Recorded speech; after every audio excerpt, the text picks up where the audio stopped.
Hey everybody, and welcome to another Star Citizen video. My name is Scary Spikes, and today we're going to be taking a look at the brand new MISC Hull A, the first in the Hull series and MISC's brand new dedicated hauling machine. Before we get started though, a huge thanks to Donovan, as well as all of my wonderful channel members and patrons. If you'd like to help support what I do, consider becoming a patron by using the link down below, or click the join button right next to the subscribe button below the video. If you find my videos helpful and enjoyable, you can also help me free by liking the video and becoming a subscriber, as well as ringing the bell to make sure to never miss a video in the future. I also stream Wednesdays and Fridays at 8 p.m. Eastern over on Twitch, so come and join the shenanigans. It's always a good time, as well as our wonderful Discord community, and the links for those can be found down in the description below. Without further ado, let's go ahead and get started with this video.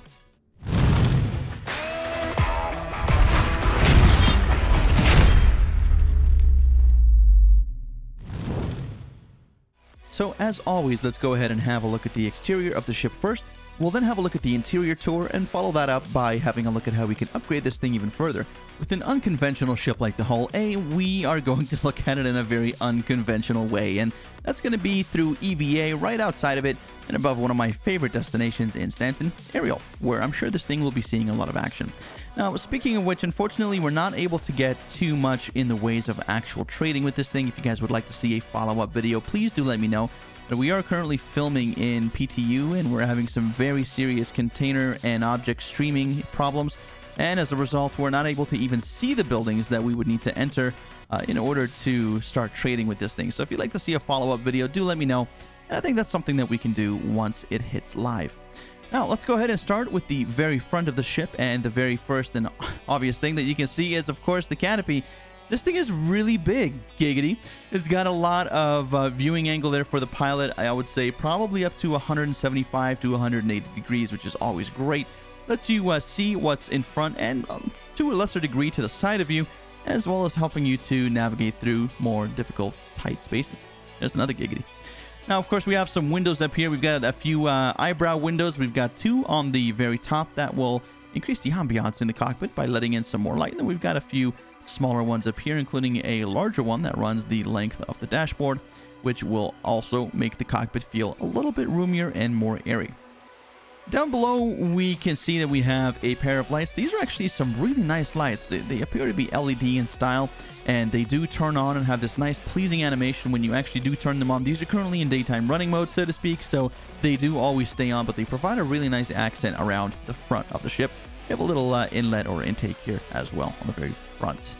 Now, down below, we can see that we have a very small pair of guns. Now, this is going to be a deterrent to all but the smallest of ships, so you might want to run an escort if you are booting around town with this thing, trying to do some trading. But other than that, I'm pretty sure you can change these out. These do appear to look like distortion repeaters, but I've been wrong before, so I could be wrong with this one.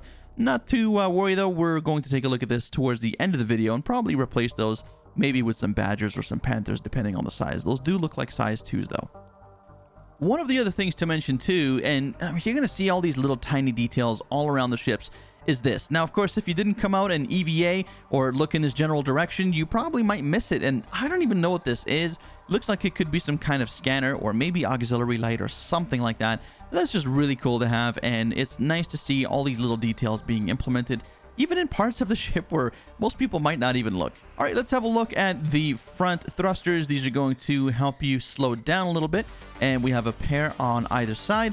And if we go up, we can see that we actually have a fuel intake here, which is really, really nice. This is going to be, of course, playing really well with the brand new refueling system that is also coming in 3.17 alongside, of course, the Starfarer and the Starfarer Gemini, which have been out since about 2.6, and they'll actually have something to do this time around. And looks like we have another inlet over here and a couple of intakes for the engines here.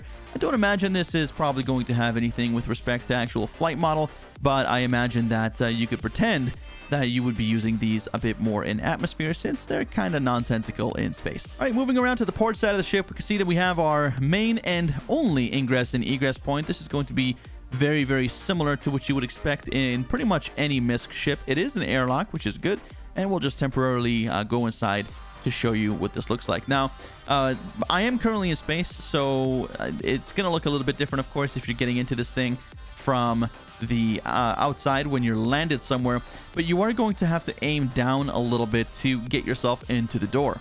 I'm not going to show you too much more of the interior here. That's going to be, of course, for the exterior, or the interior tour rather. So let's go ahead and exit the ship and have a look around the rest of it and see what it's got to offer. So we've got a few stabilizing fins out here. This is kind of nice. We do have a little bit of a spoiler back here as well, and some nice detailing here. We also have something that looks like maintenance access, so that would be very interesting to see. Of course, we do also have our serial number here on the very top of the ship, alongside the MISC logo on the other side with a pair of red lights. So that is really, really cool.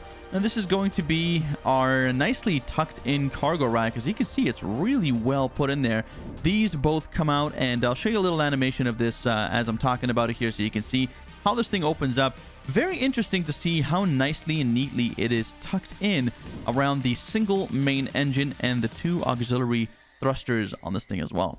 Looking down below, there's not too much interesting going on there. You can see that we also have another area where we have maintenance access, as well as, of course, our serial number for the ship.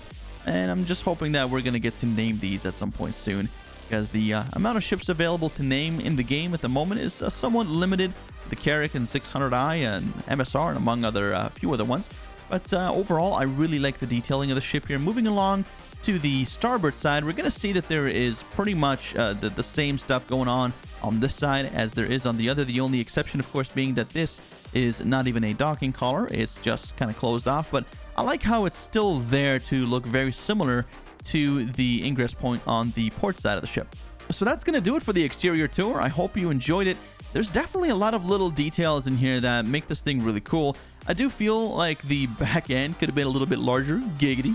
But other than that, I think it's really, really nicely done. There's a lot of little details and subtleties that make this thing really stand out. And honestly, it's much cooler looking than I expected from all of the concept art. Let's go ahead and step inside though, and we'll see what the inside looks like before we move on to kitting it out. So generally speaking, when I start my interior tour, I like to start at the cockpit, but I think this actually makes a whole lot more sense, and that is starting at the ingress and egress point of the ship. The reason for that is because I believe it gives you a better idea of what it's like to actually walk into the ship for the very first time. It gives you that real feeling of boarding your ship and exploring it for the first time as well. So let's go ahead and do that going forward, and if you like that idea, do let me know in the comments down below. The first thing I want to take a look at, of course, is the main airlock. This is a system of 2 doors, and unlike the ship in the previous video, I can actually properly fit in the airlock here, so that's really nice. We do have an exterior door as well as the interior one, which is on sensors, but can also be locked if you'd like, so that you don't trip the sensors by mistake. Of course, we can unlock this, and we can also open it manually. Inside, we can see that in between the 2 pairs of doors, on the side here, we do have a place for the ladder to come out so you can get in and out of your ship, as well as a bunch of warning and caution symbology, as well as the color red and the use of a nice amber light here to let us know that this is potentially a bit of a dangerous area, and just to be a little bit careful. Go ahead and lock the door here, but just make sure that you are aware that once you do this, you're going to be locking possible intruders, but also your party members outside of your ship, so keep an eye on that. There is some nice symbology out here as well with the red and white, letting us know that this is indeed an airlock, and of course we have a little window that we can peek through and see if there's anything going on outside. We do have a little grate here to catch any possible dust or debris that you might bring in, as well as a pair of lights for allowing you to step comfortably into your ship and see where you're going, so that's always nice. And we have some stripes on the floor here just to indicate a caution zone, because there's quite a lot of traffic and a number of doors in this area as well. And if we look here, we can see that we have a panel on this door, and the same can be said for many of the other doors on board. But this one does have the option to change the lighting, and you'll have at least 1 panel in each compartment of the ship that can do that. Now, the lighting in here is actually a little bit sterile, but it's honestly quite functional, and I like the way that it looks. But you can change that if you want something a little bit more relaxed, or potentially a little bit more chaotic, depending on your mood. You can go ahead and switch this back. Now, to be honest, I don't understand why the alarm mode is even there. Could potentially be used to denote an issue in this particular compartment, but again, that's kind of beyond me. Let's talk about it in the comments though and figure it out together. For now, we're going to leave the panel and move on to the compartments here. These are going to be for your shield generators, your quantum drive, your coolers, and your power plants. And honestly, it's really nice to have these up here. Generally speaking, these are located in the bowels of some engineering section of most ships, and that's kind of a pain because you either have to have someone stationed there if something goes wrong, or potentially send someone there. And of course, I know we're not at the stage yet where we're able to physically move and repair. Well, at least we are able to move now as of 317, but physically repair these things. When that becomes something that we can do, then this is definitely going to play a part in making that a little bit easier. So you can see that we have a number of systems available in here. And I do really like the animations as well as the sort of rounded edges, and everything's got a very nice ebb and flow to it. So I definitely really appreciate that. All right, so straight ahead, we have the cockpit, and then of course, over here, we do have a suit locker, and of course, habitation right behind us. So let's go ahead and have a look at the suit locker, because this is also really a nice thing to have. We have another one of those diffused amber lights in here, which is great. Lots of space in here, and unfortunately, you can't lock your friends in here, so you'll have to find another ship to be your sex dungeon. Giggity. You've got an emergency release there, so you're not going to be able to hold anyone there. This is just unfortunately for your suit. All right, let's go ahead and move on to the cockpit, and we also have another door here as well as another panel. Again, we can go ahead and lock this from the outside. It seems kind of weird. It seems like that really should be on the inside. Well, let's have a look if we do. Yeah, we do have one on the inside as well. So hopefully the outside is not going to be usable. Once we lock it from in here, we can go ahead and close this manually and lock it, and there you go. All right, so we'll go ahead and unlock that, and we can of course change the lighting in the cockpit here as well. So if you want it to be a little bit more of the ambiance, a little bit less of the blinding traditional light, you can go ahead and do that. And again, you've got the warning light in here as well. That's kind of cool. I don't know why you'd want to have these on while you're flying, but hey, to each their own. Go ahead and turn this off for now though, and let's go ahead and have a seat in this cockpit and see what we can see. Honestly, the cockpit is very well designed. There's a nice little light behind me that you probably saw earlier on in the video that does turn on automatically when you're nearby, and that counts even if you happen to be EVAing outside the ship. And we do have quite a lot of visibility here, and I know I said it was probably about 175 to 180 degrees, and that seems to be about accurate from inside. There are a number of different switches and doodads here. We do have a couple of screens. So we have our two main MFDs here. And of course, we have the standard MISC flight yoke right there. We do have a little radar, and of course, our brand new HUD. And then up here, we do have a pair of smaller computer screens that we can take a look at. We've got one for targeting, and this other one here looks like it's self-status, but it does appear that we can change it, albeit the placement is a little bit off, it seems. Probably needs to be adjusted, but at least we can still adjust things and change it to our liking. That's very strange. It does show us that we have 5 missiles on board, although I don't imagine that we do have missiles. And it looks like we do have a pair of weapons on board. These are going to be the Bulldogs. I did change them out, as you guys can see. We're just in Arena Commander now. As before I was trying to film, we were getting tons of messages and stuff coming up on the screen that was very obtrusive and intrusive. So we're going to spend the rest of our interior tour here inside of Arena Commander as we take a look at all of the different features. Now, of course, the most important feature is going to be right here. This is going to be your transform button.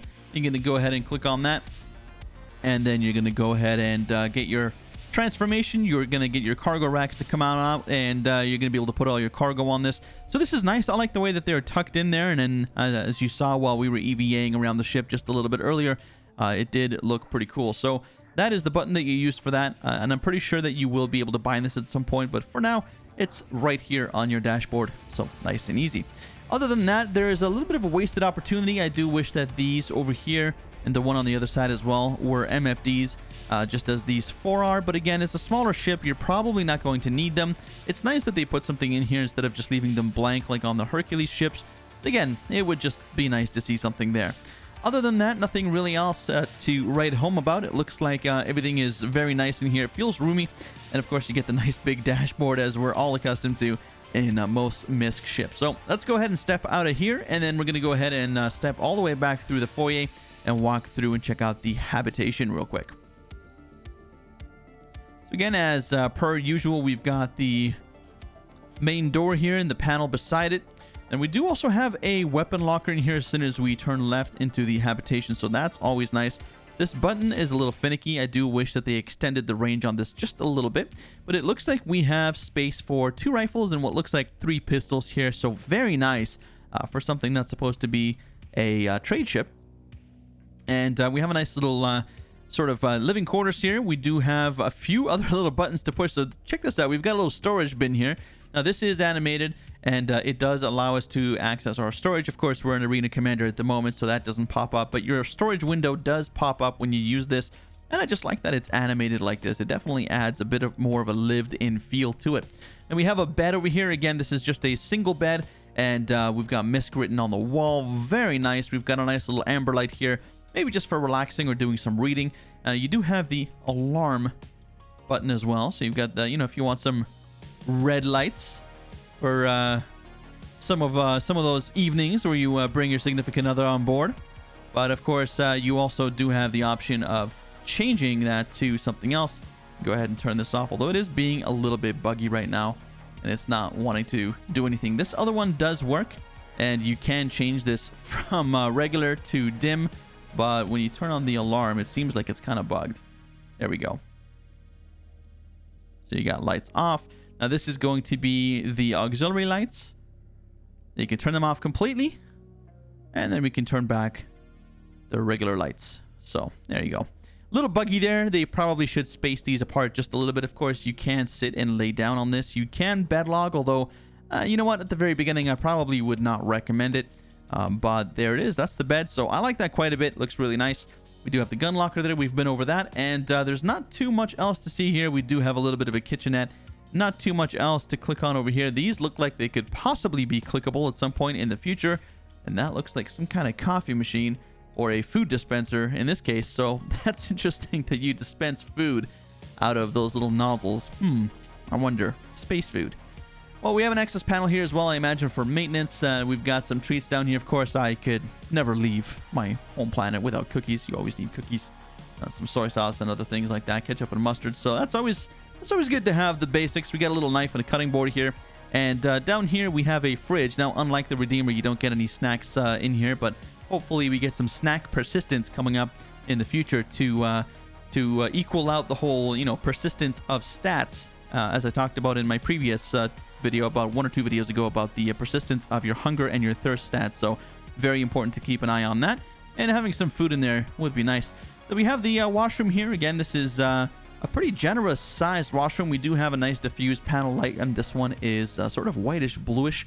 And of course, we do have the toilet combo here as always. Again, very spacious for something of this size.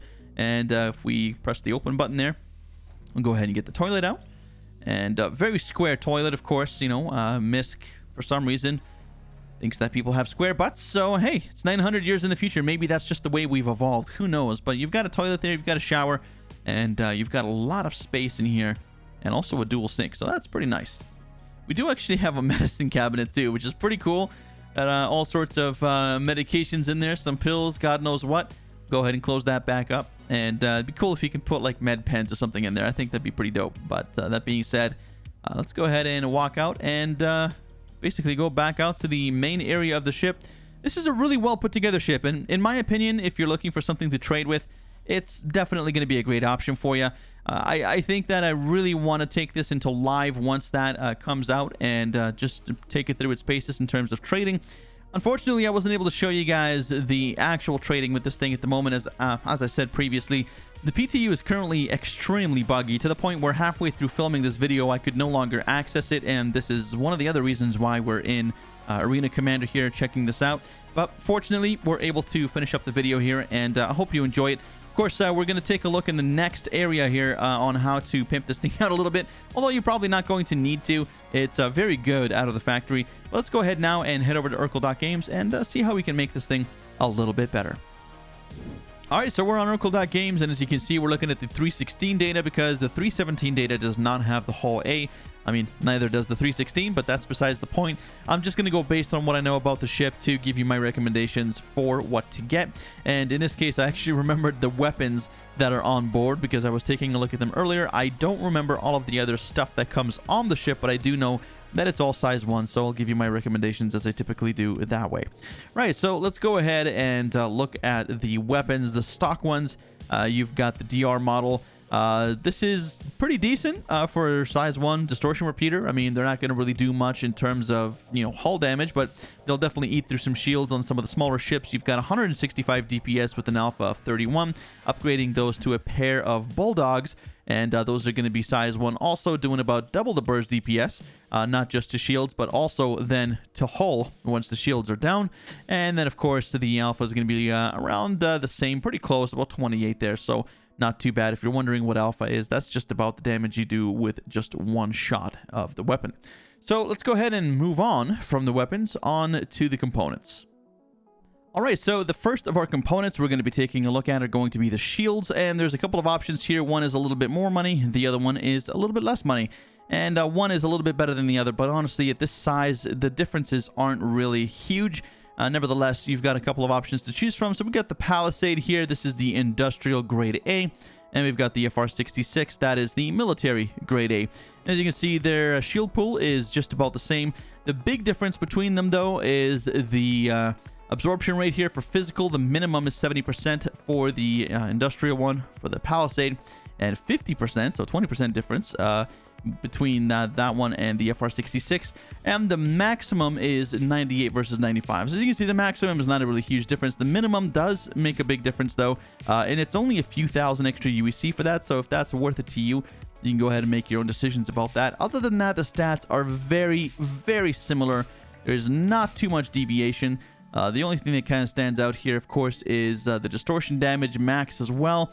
It seems like this one's a little bit more absorbent or resistant to distortion weapons, so that's pretty good. There's quite a big difference there, but honestly, besides that, that's a very niche segment there. I mean, of course, if somebody really wants to take your shields down, distortion weapons are the way to go, but not a lot of people use distortion weapons, especially not NPCs, so you really don't have too much to worry about there. That being said, now if you want the best of the best, you can definitely get it, and the price isn't going to kill you. There's not a huge difference there, but the Palisade is definitely a little bit better. So I would recommend the Palisade overall, the FR66 a very close second. Alright, so moving on to the power plants, and we've got a couple of good options here. We've got the Breton versus the JS300, and for those of you guys who have watched my videos in the past, you do know that I love my JS300. It's pretty good, just standard middle-of-the-road power plant. It's not too expensive, and it provides pretty good power per dollar spent, or per UEC in this case. Now, there's not a huge difference. There are going to be a few differences here, specifically the power produced. So you got 4628 versus 3681. So definitely quite a bit more power on the side of the Breton. And as we look through the stats, again, not a huge difference. There are some things that kind of stick out a little bit, but nothing really too massive, to be honest with you. And for the price difference, I would definitely go with the JS series. The Breton is just really overpriced, and I don't see any reason for it to be that price. It's not particularly special. Yeah, you're getting a little bit more power, but honestly, this is going to be more than good enough for what you're doing, generally speaking. And if you want the best of the best, the money's no object, then the Breton's pretty solid. But otherwise, I would definitely go with the JS series. All right, so let's have a look at some coolers here. We've got the Ultra Flow versus the Glacier, the industrial grade A size 1 versus the military grade A size 1. And a little bit of a difference in cooling rate here. Quite a bit of a difference, actually. 440k on the cooling rate for the Ultra Flow versus the 290 on the Glacier. Let's go ahead and see what the stats look like. A little bit of a difference here in the power draw request time. Again, not significant enough for the amount of difference that we see in the actual cooling performance itself. Everything else seems to be very, very similar, on par, or very close. So again, not a massive difference. And looking at the price tags here, you can see that there is a little bit of a difference in price, but honestly, it's not huge. So I would definitely recommend going with the more expensive one in this case, since it does provide you a much better cooling overall. 440k versus the 290, and it's just a little bit more expensive, but it's not a huge difference. At least it's not proportional to the benefit that you're getting for the Ultra Flow. So if you do have some money to spare, definitely go with the Ultra Flow there. Otherwise, the Glacier will do you just fine. All right, so finally, we've got some quantum drives here. We're going to take a look at 3 of them. Honestly, I would not recommend the first, the VK00 there. That's the military grade A. Then, of course, we've got the Spectre, that is the stealth grade A, and the Atlas, the civilian grade grade A. They're all size 1, and the prices might surprise you. And you can see right here at the end, you've got a little over 43K for the VK. You've got 36 for the Spectre, and about just under 18 here for the Atlas. By the way, if you add one of these to your cart, you can go ahead and check where you can purchase this. So you can see that the only place to purchase this is going to be Hurl 5 at Platinum Bay, and that's the price that you get to pay. Sometimes there are multiple things, multiple places that you can go and purchase your items. This little tool will also help you to kind of calculate on how much it's going to cost you in total, so that you don't go around, you know, the entire system and ultimately end up wasting your money to the point where you have none left and you've still got shopping to do. But I digress. Let's go ahead and talk about these. The first one's going to be the VK, and I'll tell you why I don't think it's worth it. It is the fastest, but it is also one of the worst in efficiency, and it's absolutely the worst in terms of stage 1 acceleration. What that means is it's going to take you a very long time to get up to that speed, so unless you don't care about the cost of the original unit, and you don't care about the cost of the fuel, and you're going extremely long distances, you're probably not going to want to get that one. Now that leaves the Spectre and the Atlas, and honestly I would recommend the Spectre for short range and the Atlas for long range, and let me explain why. So the Spectre has a very admirable top speed here, speeding at about 20 or 201k kilometers per second, so that's very nice. It's definitely the least efficient of them all, but that doesn't really matter as much if you're going short distances, which you will be with this particular drive, because the stage 1 acceleration is absolutely nutty. What this means is you're getting to that top speed much faster. And so I guess we could just do some basic math here and say, well, that looks to be about half, or maybe just a little bit more than half of the Spectre, which means that theoretically, at least on paper, we should be expecting to get to this top speed almost twice as fast as this one could get to this speed here. So that is definitely going to be very helpful when you're traveling shorter distances, but what about longer distances? Well, the Atlas is really great for that. It is actually the most efficient out of all of them. It's still got a very solid speed on it. It's definitely not the slowest of the bunch when you compare it to some of the other stuff that we're not looking at here, but it is the slowest one out of these three. Nevertheless, though, it is pretty decent on the stage 1 acceleration, even beating out the most expensive quantum drive here on the list at 735. So at the end of the day, it really depends on, you know, how much money do you have for the original item, how much do you want to spend on fuel, and are you going far or not so much. If you don't really care and you just want the pseudo best of the best, I guess you could get the VK. If you're going short distances, like staying within Hurston or another subsystem, definitely get the Spectre. Otherwise, if you're going longer distances, or if you just want to be more economical, go ahead and get the Atlas. Alright everybody, thank you so much for watching this week's video. I hope you found it helpful and entertaining. And if you did, please make sure to help me out by leaving a like and becoming a subscriber, ringing the bell to not miss any future videos, and of course also sharing this video with your friends and community members. If you want to go one step above and beyond, you can support me directly by becoming a patron using the link down below, or the blue join button below the video right next to that red subscribe button if you'd like to become a channel member. All of your direct support really goes a long way to helping me keep the lights on and supporting myself and continuing to make awesome videos for you. Of course, you can also join me on stream Wednesdays and Fridays, 8 p.m. Eastern, over on Twitch, as well as our wonderful Discord community. Links for all of those will be down below.